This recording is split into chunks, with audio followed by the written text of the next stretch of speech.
wabarakatuh. Perkenalkan, nama saya Chelsea Olivia Agustina dengan NIM 250210700102. Baiklah, di sini saya akan membuat tugas video UAS dengan mata kuliah Ulumul Quran dan dengan dosen pengampu Ibu Ani Marlia MPD. Baiklah, di video kali ini saya akan membahas 3 pembahasan. Yang mana pembahasan pertama itu tentang pengertian tafsir, takwil, dan juga terjemah Al-Quran. Pembahasan yang kedua itu tentang surat Al-Makki dan Al-Madani. Dan yang ketiga itu tentang munasabah Al-Quran. Baiklah, bisa saja membahas tentang pengertian dari tafsir. Yang mana secara bahasa tafsir berasal dari kata bahasa Arab fassara yufassiru tafsiran, yang mana artinya menjelaskan, menerangkan, atau menyingkap sesuatu yang tertutup. Dan secara istilah, tafsir adalah ilmu yang membahas tentang makna ayat Al-Quran dan sesuai dengan kemampuan manusia dan berdasarkan kaidah bahasa Arab, asbabun nuzul, dan lain sebagainya.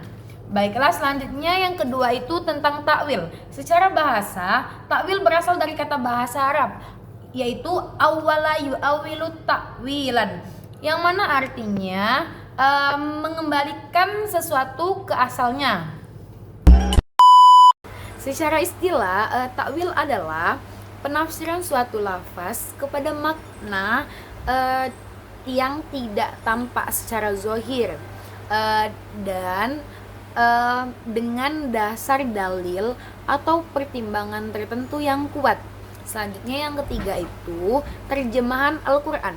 Secara bahasa, terjemahan adalah memindahkan perkataan dari satu bahasa ke bahasa lainnya.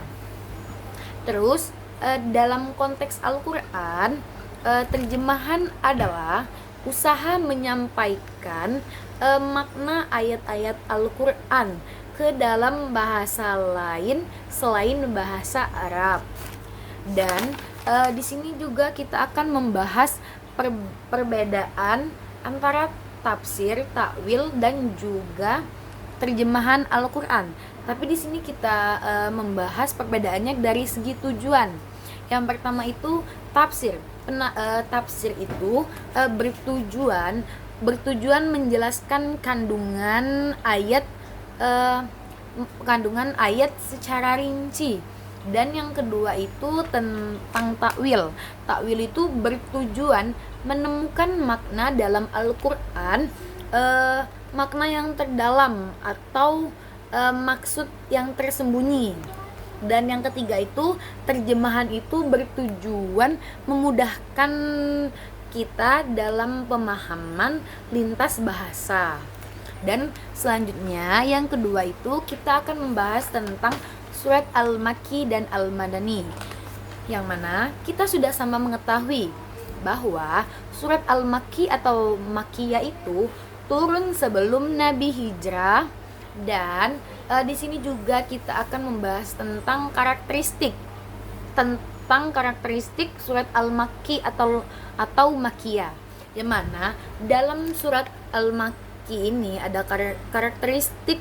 Yang pertama itu karakteristiknya fokus pada tauhid dan juga keimanan. Dan yang kedua ini banyak cerita atau yang membahas tentang nabi dan umat terdahulu. Yang ketiga itu ayatnya lebih cenderung pendek tetapi kuat dan juga menyentuh hati. Dan yang keempat itu gaya bahasanya puitis dan juga indah.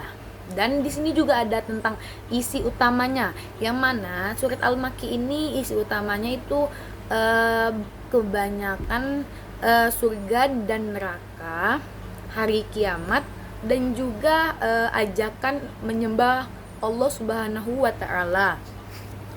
Dan selanjutnya kita akan membahas tentang surat Al-Madani atau Madaniyah, yang mana kita juga sama-sama mengetahui Al-Madani itu adalah surah yang turun setelah Nabi hijrah. Yang mana di sini juga ada karakteristik Al-Madani.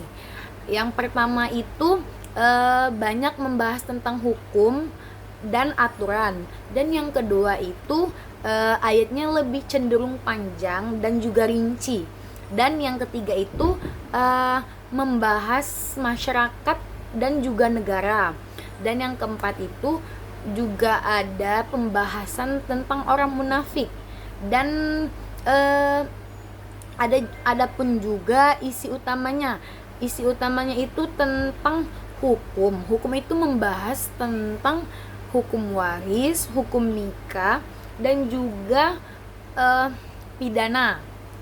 Dan selanjutnya itu tentang ibadah dan muamalah. Yang terakhir itu tentang hubungan sosial dan politik. Baiklah, langsung saja kita lanjut ke pembahasan yang terakhir, yang mana judulnya itu tentang munasabah Al-Quran. Baiklah, langsung saja kita memasuki pengertian dari munasabah. Secara bahasa, munasabah itu berarti hubungan atau keterkaitan. Tapi secara istilah, munasabah adalah hubungan antara ayat dengan ayat atau surah dengan surah dalam Al-Quran. Nah, di sini ada macam-macam munasabah. Yang pertama itu munasabah antara ayat dalam satu surah. Yang kedua itu munasabah antara surah. Dan yang ketiga itu munasabah antara awal dan akhir surah dalam satu surah. Dan yang terakhir itu hubungan berdasarkan tema. Dan di sini juga ada bentuk-bentuk hubungan dalam munasabah, yang mana yang pertama itu hubungan antar sebab akibat, dan yang kedua itu perbandingan atau kontraks, dan yang ketiga itu penegasan makna, dan yang terakhir itu kelanjutan suatu pembahasan. Dan di sini juga kita akan membahas tentang manfaat munasabah. Jadi, manfaat munasabah adalah membantu kita untuk memahami Al-Quran secara menyeluruh atau secara rinci, dan juga kita menghindari pemahaman yang terpotong-potong, sehingga bisa menyebabkan perpecahan, dan juga kita menghindari pemahaman yang keras tentang Islam. Mungkin sampai di sini saja video kali ini. Saya ucapkan terima kasih. Baiklah,